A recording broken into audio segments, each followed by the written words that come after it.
You can create the life that you love. Carl Jung says that until you make the unconscious conscious, it will direct your life and you will think of it as fate. Take a journey to know your true self and expand your life into unlimited possibilities.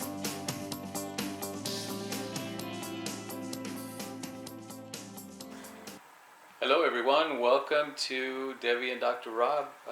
We're here sitting by the fire answering some questions. And this is a question from Elle in New York. And she says, how do you find your own power? That's a really good question. And it's actually, the answer is much simpler than you would think.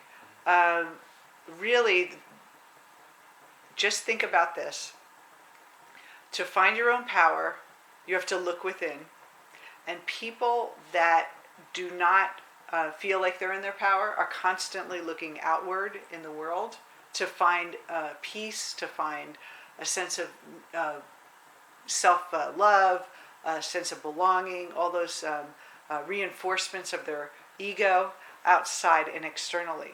So when we give power to other people, to money, to the things that happen, the experiences that happen to us that make us shrink and make us pull away, that limit our happiness, we are actually giving power to the external world.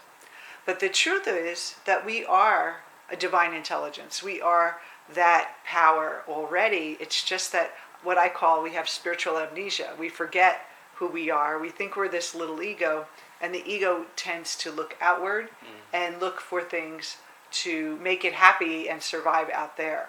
And so, quite simply, to find your own power, you start looking within, and then one of the first steps you can do is ask yourself, look at your current situation, your current life experiences, your relationships, your money, and say to yourself, I created this in some way.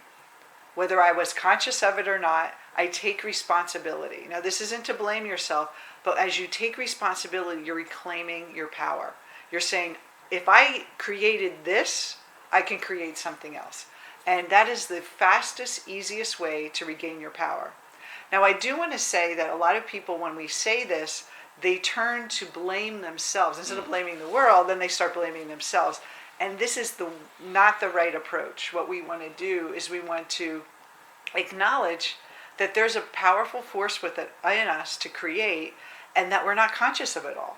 So our job is not to hurt ourselves or beat ourselves up, but our job is to become more conscious of these parts of ourselves that we're not conscious of, so that we can consciously create what we want in our life. What we use is the individuation process based on Jungian psychology, where you actually move beyond the ego and you see your true self through the work that we do. So we invite you to check out our work a little more and discover your power and change your life. Yeah, great question. Thanks for sending that in, and we'll see you next time. Thank you.